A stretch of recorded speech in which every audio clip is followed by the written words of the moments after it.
आशा करता हूं आप सब बहुत अच्छे होंगे। मेरा नाम है सिद्धांत अग्निहोत्री, स्टडी ग्लोस में आपका बहुत बहुत स्वागत है। दोस्तों, मैं स्टेट सीरीज शुरू कर रहा हूं। भारत के 28 राज्य, 8 यूनियन टेरिटरीज, सब मैं आपको बताऊंगा। स्टेट सीरीज मैंने भी बीच में शुरू की थी, केस स्टडी। इसमें मैं एवरीथिंग कि इसका इतिहास क्या था, इस राज्य का, ये राज्य कितना आगे जा सकता है और अभी क्या कंडीशन है, ये सब मैं बताऊंगा। जीएस पेपर 1, 2, 3 और 4 चारों के लिए ऐसे वेरी वेरी इंपॉर्टेंट। ठीक है, तो आज हम अरुणाचल प्रदेश से शुरू करेंगे, मेरा पर्सनल बहुत ही फेवरेट। ठीक है, और आपको मैं बता दूं कि सबसे पहली बात तो बेटा, रामायण के लिए कुछ बच्चे काफी कह रहे थे सर रामायण सीरीज कल या परसों में लेके आऊंगा, परेशान भूला नहीं हूं मैं सब। ठीक है, तो अरुणाचल प्रदेश से शुरू करते, लेकिन उससे पहले जो हमारा डार्क साइकोलॉजी का कोर्स है, इसको आपने अवेल किया कि नहीं? देखो, डार्क 40 कूपन कोड आपको यूज करना है, 40% ऑफ मिलेगा। ये पूरा मॉड्यूल अगर आप किसी साइकेट्रिस्ट के पास जाओगे तो 60,000 से 1 लाख का होता है, हम इसको मात्र 600 रुपए में लेके आए। ठीक है, डॉक्टर मयूरिका दास, 15 साल का एक्सपीरियंस है उनके पास, वो ये सेशंस लेंगी। तुम्हारी औकात कुछ नहीं है, तुम कुछ नहीं कर सकते, तुम इसी के लिए पैदा हुए हो। बहुत माइंड गेम्स चलते हैं ना, आपको मेंटली कितने परेशान किया जाता है, वो परिवार में होता है, इतिहास में हुआ है, हर जगह होता है। जो मैनिपुलेशन टेक्निक, माइंड गेम्स खेले जाते हैं, इसको यूज करके आप कैसे सक्सेसफुल हो सकते हैं, इससे कैसे बच सकते हैं, ये इस कोर्स में हम बताएंगे। तो ये एक ऐसा कोर्स है जो आपकी जिंदगी बदल देगा। तो हमारे स्टडी ग्लोस आपको डाउनलोड करो, नहीं तो नंबर पे आप कॉल कर सकते हो। तो अरुणाचल प्रदेश भारत का एक नॉर्थ ईस्टर्न स्टेट, जो कि बहुत ही सुंदर, बहुत ही शानदार राज्य है। ये this is Arunachal Pradesh and the capital is Itanagar. ठीक है, कामेंग हो गया, सुबानसिरी हो गया, सियांग हो गया और यहां पे दिहांग हो गया। ये 4 रिवर वैलीज है। रिवर वैली समझते हो ना, जो नदी काट के जाती है। ब्रह्मपुत्र, चेमा युंगडुंग ग्लेशियर तिब्बत से निकलती है, ठीक है, मानसरोवर से, और फिर यहां पे मतलब यही अरुणाचल प्रदेश में आते हैं। फिर बहुत सारी ट्रिब्यूटरीज है, यहां पे इसको दिहांग बोला जाता है, आसाम में इसको ब्रह्मपुत्र बोला जाता है, और फाइनली ये जो है, ये यहां से ये इंटर करके ये पूरा इधर पे सबसे बड़ा डेल्टा बनाती है, गंगा और ब्रह्मपुत्र जहां पे मिलते हैं, जिनको सुंदरबन कहते हैं। ठीक है, तो Brahmaputra, Indus river system, sorry क्या बोल रहा हूं मैं, हिमालयन रिवर सिस्टम के 3 पार्ट है ना, ये 3 सबसे बड़ी नदियां। सबसे पहले सिंधु नदी, जो कि पाकिस्तान चली जाती है, फिर गंगा नदी, जो कि पूरा नॉर्थ को कवर करते हुए, फिर ईस्ट को कवर करते हुए बांग्लादेश जाती है, और ब्रह्मपुत्र। ये 3 सबसे भयानक विशाल का है नदियां, ड्रेनेज सिस्टम इंडिया का। तो ब्रह्मपुत्र इनमें से एक है, जो कि पूरा ये नॉर्थ ईस्टर्न पार्ट को कवर करती है। ठीक है, अरुणाचल प्रदेश को कवर करती है। हिमालयन रेंज है, बहुत ही इंपॉर्टेंट है, यहां पे दिहांग गॉर्ज बनता है। हिमालय ऐसे जाता है ना, ठीक है, इस तरीके से आप देखिए, यहां पे शार्प टर्न इसने लिया, तो यहां पे दिहांग गॉर्ज बनाया है। ठीक है, उधर पे सिंधु गॉर्ज बनाता है, इधर पर यहां पे दिहांग गॉर्ज बनाया है, और इसके बाद हिमालय जो है वो बहुत ही ज्यादा सकरा होता जाता है। तो अरुणाचल प्रदेश भारत का एक ऐसा राज्य है जो कि चाइना से अपने बॉर्डर को शेयर करता है। चाइना बहुत तेजी से यहां पे डेवलपमेंट कर रहा है, 15 विलेजेस उसने बना भी लिए हैं।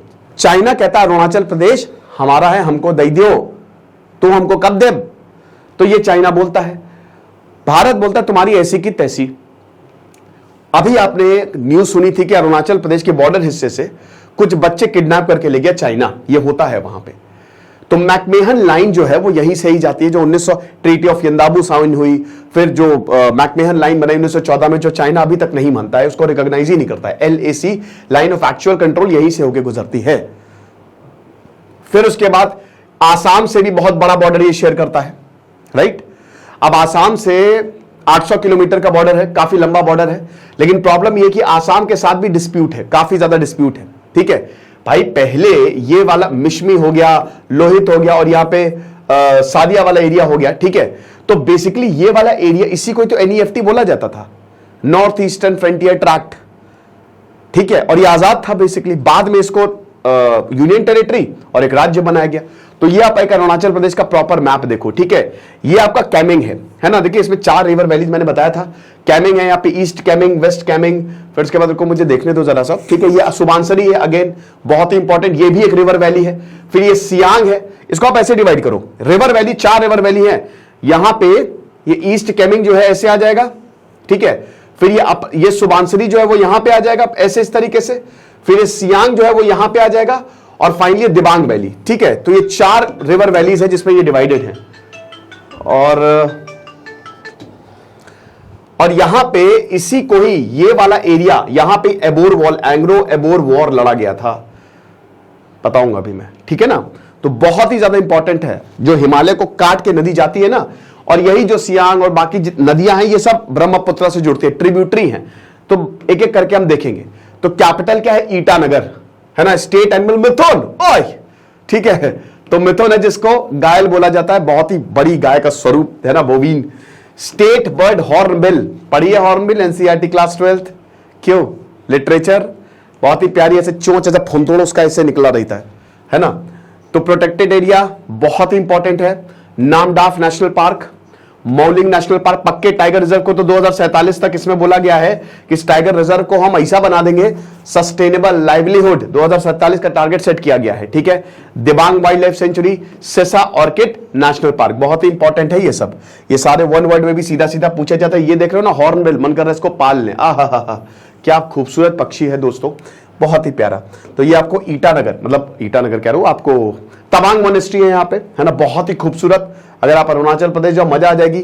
यहां पे आपको इनर लाइन परमिट लेना पड़ता है, ठीक है। और कौन से राज्यों में इनर लाइन परमिट है नॉर्थ ईस्टर्न स्टेट में? चलो मुझे कमेंट बॉक्स में बताओ।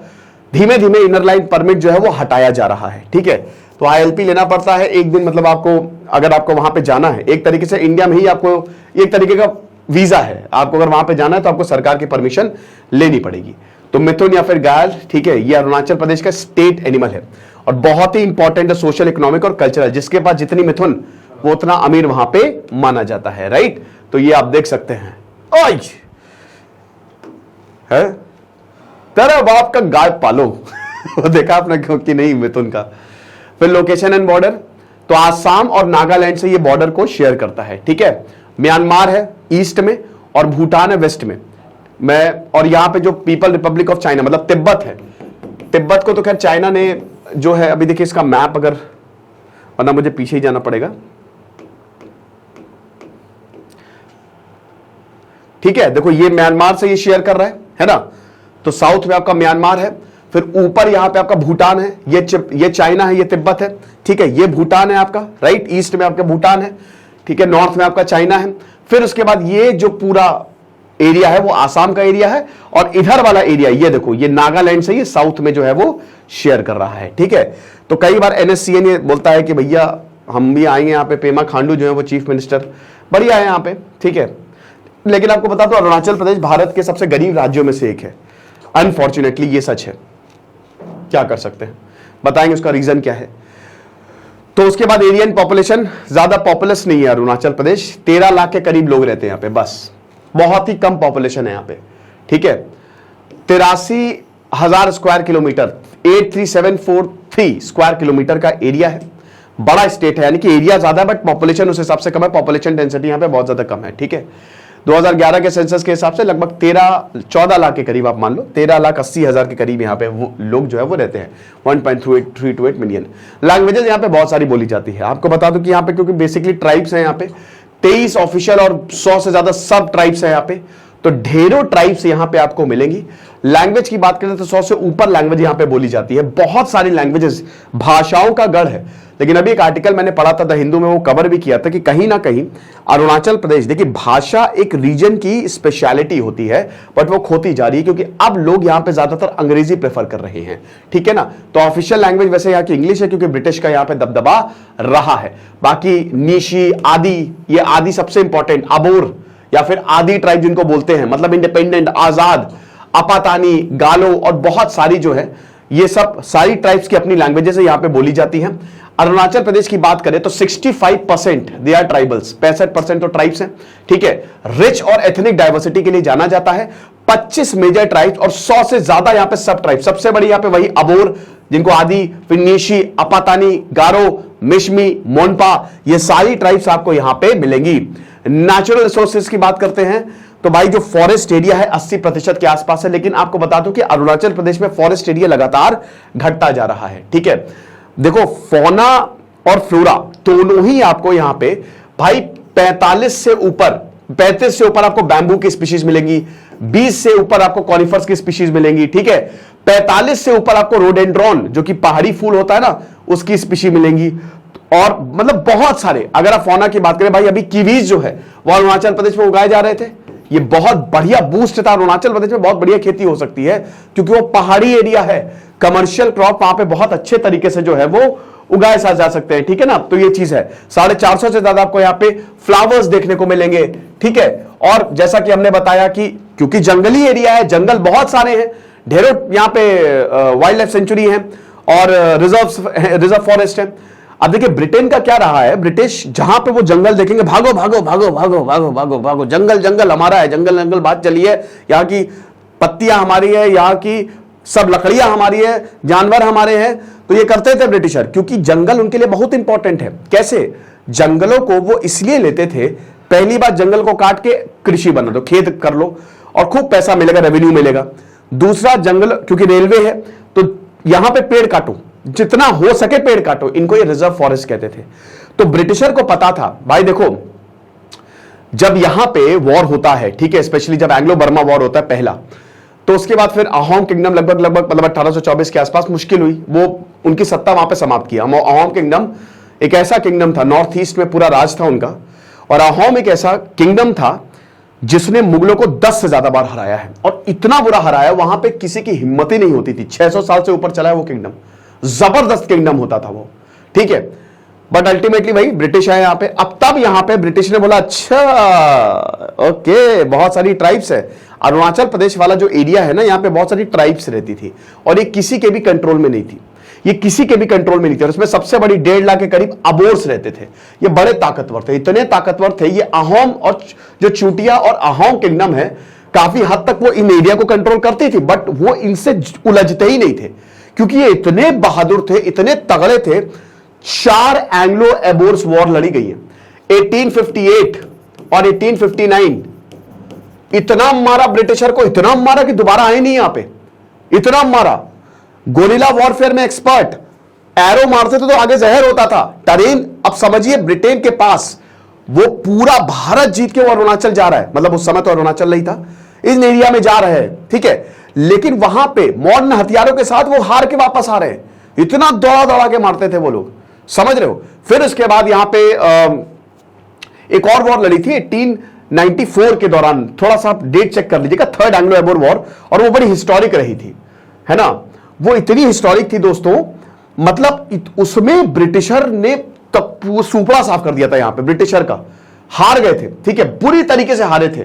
लेकिन जो चौथी एंग्लो एबोर वॉर रही थी ना 1912 में, अभी और मॉडर्न, क्योंकि 1912 वर्ल्ड वॉर 1 शुरू होने वाला है, तो एकदम मॉडर्न हथियार के साथ लेके गए और तब बड़ी मुश्किल से यहां पे इनको हरा पाए थे, बहुत मुश्किल से, ठीक है। तो ये हिसाब किताब रहा था। तो इसीलिए काफी जबरदस्त इतिहास रहा है भाई। यहाँ की जो ट्राइब्स है ये आजाद रही है, आदि ट्राइब्स, एबोर ट्राइब्स आजाद, हम आजाद है बिल्कुल, ये चीज है। हाइड्रो इलेक्ट्रिक पावर की बात करें तो जैसा कि हमने बताया कि अरुणाचल प्रदेश में वैसे टोटल कैपेसिटी इनकी 1.5 लाख मेगावाट के करीब है, बट अभी खाली 50,000 मेगावाट ही हम उसको यूज कर रहे हैं। यहाँ पे बहुत सारे डैम्स है, लोअर सुबनसिरी डैम्स, अभी दिहांग डैम बनेगा तो भारत का सबसे ऊंचा डैम बनेगा, ठीक है। लोहित रिवर पे हर नदी पे यहाँ पे डैम्स बनाए गए हैं। चाइना काफी ज्यादा ऑब्जेक्ट करता है। आपको बता दूं अरुणाचल प्रदेश बहुत डेवलप्ड नहीं है अनफॉर्चुनेटली, क्योंकि एक तो चाइना इसको डेवलप होने देता ही नहीं है। कभी अगर वर्ल्ड बैंक लोन देगा, एशियन डेवलपमेंट बैंक लोन देगा तो चाइना आपत्ति जताता है। यहां के वाटर प्रोजेक्ट्स के लिए कई बार लोन देने की कोशिश की गई है, लेकिन हमेशा चाइना इसमें प्रोटेस्ट करता और वो लोन पूरा या तो पूरा नहीं आता या फिर प्रॉब्लम। तो भारत को खुद ही से ही सब डेवलपमेंट करना पड़ता है। अब जैसे ministry of development for north eastern states, ये 2001 में डिपार्टमेंट बनाया। अब इसमें खूब सारे पैसे दिए गए हैं नॉर्थ ईस्टर्न स्टेट को डेवलपमेंट करने के लिए। नॉर्थ ईस्ट काउंसिल एक्ट बनाया 1971 में, ये बड़ा इंपॉर्टेंट है नॉर्थ ईस्ट को डेवलप करने के लिए, समझ रहे हो। तो हाइड्रो इलेक्ट्रिक पावर के लिए बहुत जबरदस्त, क्योंकि ये रिवर वैलीज है ना, तो इसीलिए मल्टीपर्पस प्रोजेक्ट्स यहां पे लॉन्च किए जाते हैं। सुबनसिरी लोअर डैम प्रोजेक्ट हो गया, दिबांग ये जिस दिन बनेगा मजा आ जाएगी, केमेंग हाइड्रो इलेक्ट्रिक प्रोजेक्ट, और इन सब में जो है वो चाइना प्रॉब्लम जताता रहा है।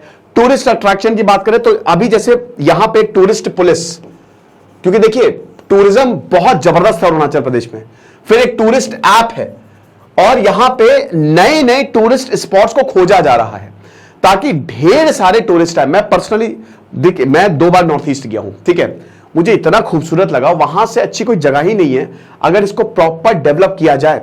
भाई सेला पास, बॉम्डिला पास, नामडाफ नेशनल पार्क, सियांग रिवर, आपको क्या चाहिए, आपको नदियां चाहिए, पहाड़ चाहिए, दोनों आपको यहां पे मिल जाएंगे।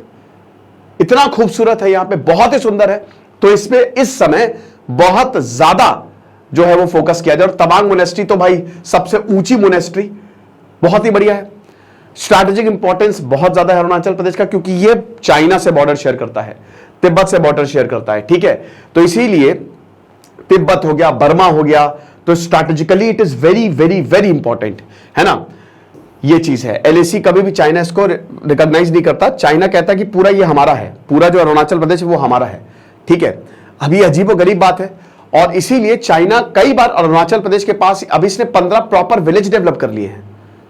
मुश्किल करता है चाइना, कई बार ऐसा होता है। हिस्ट्री की अगर बात करें तो जैसा कि हमने बताया कि यहां पे ट्राइब्स ही रही है बेसिकली, ठीक है। पॉटरीज, और ये तो प्री हिस्टोरिक है, बहुत सारे अवशेष यहां पे मिले हैं। ट्राइबल किंगडम्स रहे, यहां पे बहुत सारे ट्राइबल किंगडम्स रहे हैं। आदि हो गया, मोनपा ट्राइब्स हो गया, अहोम किंगडम ब्रह्मपुत्र वैली में।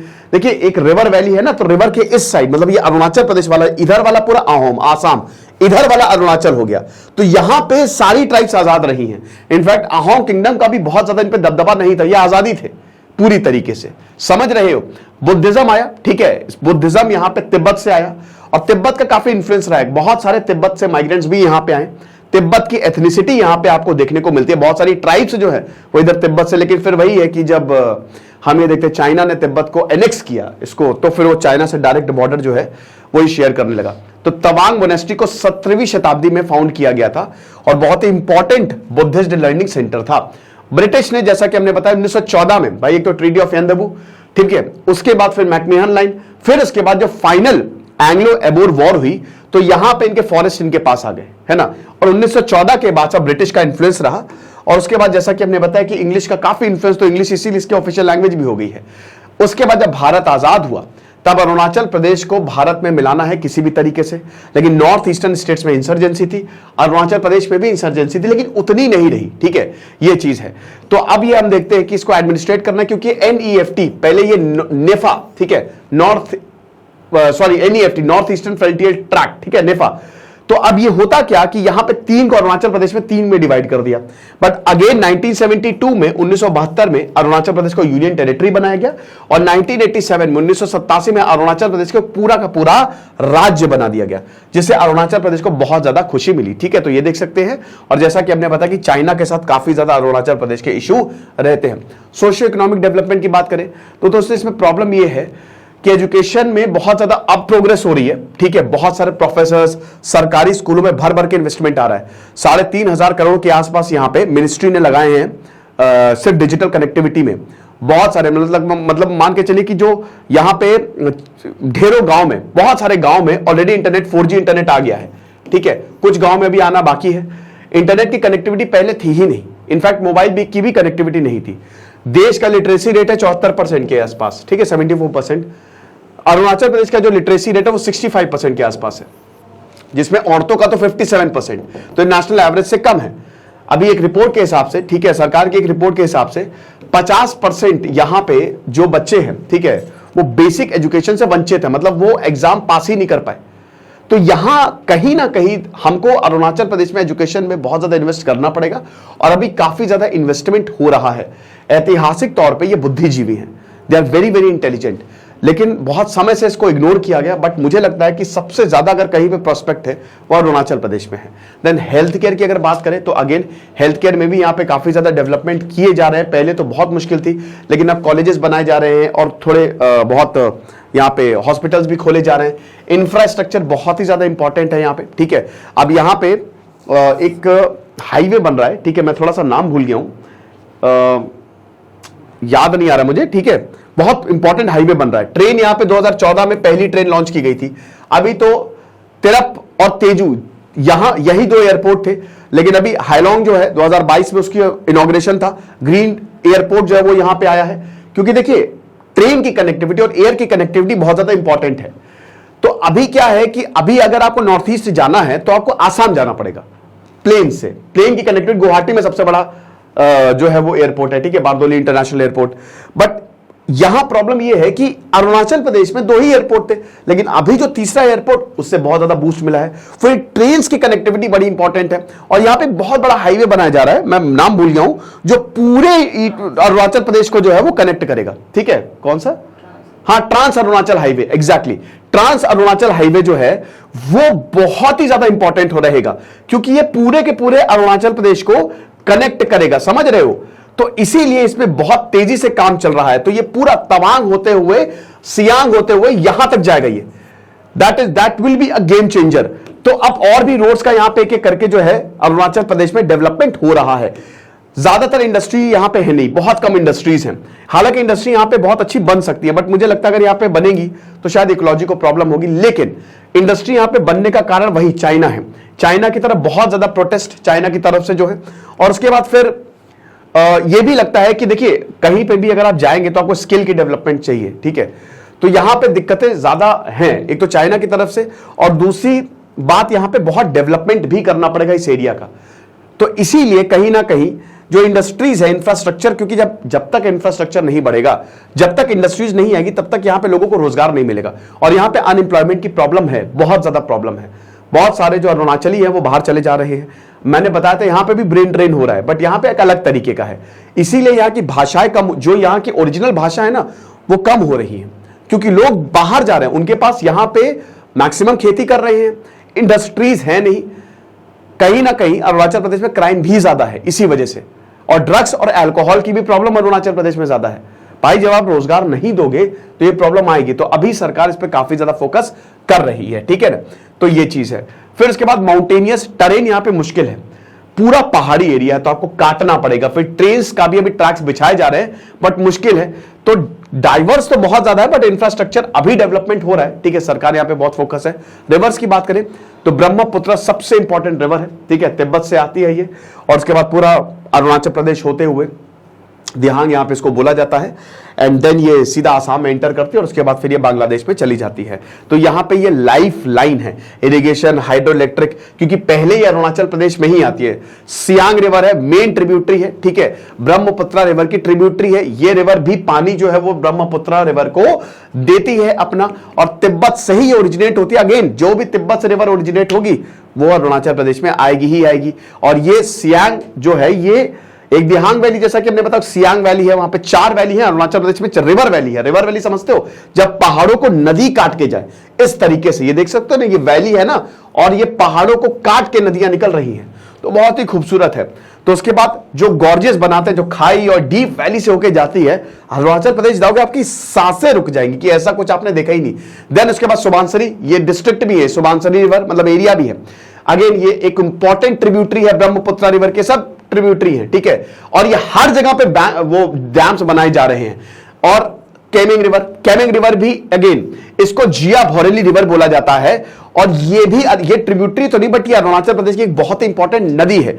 ये ईस्टर्न हिमालय से जाती है और केमिंग डिस्ट्रिक्ट से होते हुए गुजरती है।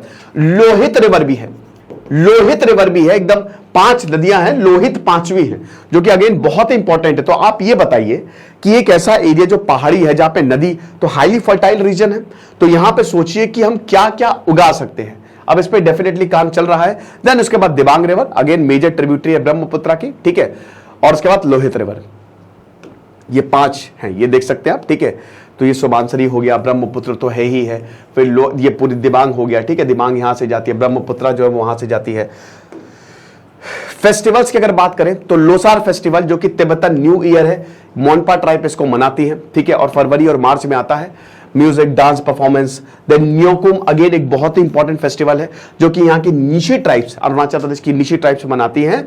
अगेन मैक्सिमम फेस्टिवल यहाँ पे एग्रीकल्चरल फेस्टिवल है, कि जब खेती होती है, जब फसल कटती है, तो हर कोई यहाँ पे बहुत खुश होता है। तो ये हार्वेस्ट, और उसके बाद यहाँ पे जो देवी माँ है उनका जो है वो आशीर्वाद लिया जाता है, और उसके बाद इसको कैरी किया जाता है। देन उसके बाद यहाँ पे जीरो म्यूजिक फेस्टिवल, ये आपने सुना ही होगा, बहुत ज्यादा इसको मीडिया में भी काफी ज्यादा जब इसको मनाते हैं, तो एनुअली होता है यहाँ पे। और अगेन कल्चरल हेरिटेज और वाइब्रेंट म्यूजिक, अब इसमें फोक म्यूजिक होता है, ज्यादातर ओरल ट्रेडिशंस है, रिकॉर्डेड हिस्ट्री यहाँ पे रही नहीं।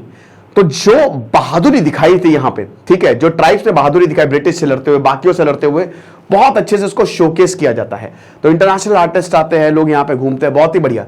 एक बहुत अच्छी डॉक्यूमेंट्री है नॉर्थ ईस्ट पे, डिस्कवरी प्लस पे है ये, तो अगर आप कोशिश करें तो उसको जरूर देखिएगा। मैं चाहता हूं कि नॉर्थ ईस्ट सबसे ज्यादा डेवलप्ड हो, क्योंकि वो चिकन नेक कॉरिडोर से, पतली डोर से बंधा हुआ है, और जितना ज्यादा नॉर्थ ईस्ट में डेवलप करेंगे, यकीन मानिए भारत उतना तेजी से बढ़ेगा। स्ट्रैटेजिकली बहुत इंपॉर्टेंट है। देन सी डोन्यू है, ठीक है, डोन्यू अगेन सन फेस्टिवल होता है ये, ठीक है, ये तागेन ट्राइब जनवरी में होता है ये, और thanks giving sun and moon. आपको बता दूं कि यही जो डोन्यू है ना, see Donyi, sun and moon, maximum tribe इसी रिलीजन से अपने आप को वो करती है कि हमारा कोई धर्म नहीं है, हमारा सूरज और जो चांद है वही है, वही बेसिकली हमारा रिलीजन है। देन मोपिन हो गया, सोलिंग हो गया, ये भी हार्वेस्ट फेस्टिवल। तो ये सारे के सारे फेस्टिवल से जो है, रे हो गया, सांकेन हो गया, ठीक है, ये सब जो है वो मनाए जाते हैं। टूरिज्म की बात करें तो तवांग मोनेस्ट्री, जीरो वैली हो गया, बॉम्डिबाल नांदाफ नेशनल पार्क, सेला पास। अभी हम पासेस की बात करते हैं, बड़े इंपॉर्टेंट है। अब सेला पास, पास मतलब दर्रे, भाई पहाड़ों से बीच की जगह, ठीक है, तो दो पहाड़ों से जो बीच की जगह होती है ना भाई, आपको ऐसे पहाड़ पूरा घूम के जाना पड़ेगा, ऐसे पहाड़ को काट दो, बीच से चले जाओ। तो ये सेला पास 4000 मीटर के एल्टीट्यूड पे है ये, and it is one of the most famous mountain passes, ठीक है। अब सेला पास जो है गजब का व्यू है, एंड अगेन बहुत मुश्किल टरेन है, कंडीशंस है, लेकिन यहां पे लोग जाते हैं इन सबको देखने, टूरिज्म के लिए बड़ा ही फेमस है ये। फिर उसके बाद अगेन 4500 पे आपको बमला पास मिलेगा, जो कि इंडो चाइना बॉर्डर पे है, तवांग डिस्ट्रिक्ट में। अगेन स्ट्रैटेजिक सिग्निफिकेंस है, क्योंकि ट्रेड रूट है भारत और तिब्बत का, तो ये एग्जाम में पूछा जाता है। बमला पास बहुत स्पेसिफिक कंडीशन पे ही टूरिज्म के लिए ओपन होता है।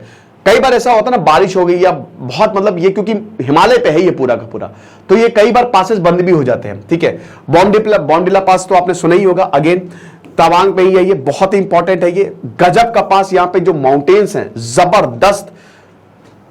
देन उसके बाद सेला पास, ठीक है, ये भी लगभग 4000 मीटर पे एसोसिएटेड है, ईस्ट कैमिन डिस्ट्रिक्ट अरुणाचल प्रदेश में ये आपको आता है। और तेजपुर पे जब आप जाएंगे आसाम की तरफ, तब आप इसी पास से होते हुए जाएंगे। अगेन स्टनिंग व्यूज है, लेक्स हैं, सेंचुरीज हैं, जंगलों से। देन पंगजाउ पास है, पंगजाउ पास अगेन यहाँ पे हिल डिस्ट्रिक्ट में आता है, और उसके बाद फिर ये बर्मा के पास है, थोड़ा सा ये चीज है।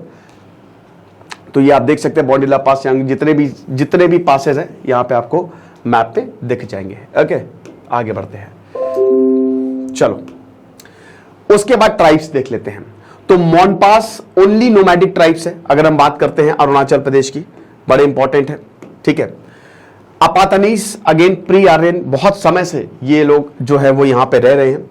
देन उसके बाद नोक्टिस 65% जो है वो ट्राइबल पॉपुलेशन है यहां पे, ठीक है। आपको बता दूं डेडो ट्राइब्स आपको मिलेंगे तिरप डिस्ट्रिक्ट में, आपको मिलेंगी। देन शेदुकिन्स, ये अगेन बहुत ही प्रोग्रेसिव इंपॉर्टेंट ट्राइब है, एग्रीकल्चर बेस्ड ट्राइब है, बेसिकली यहाँ पे कृषि बेस्ड ट्राइब है। वैसे जितनी भी ट्राइब है कृषि बेस्ड ही है मैक्सिमम जो है।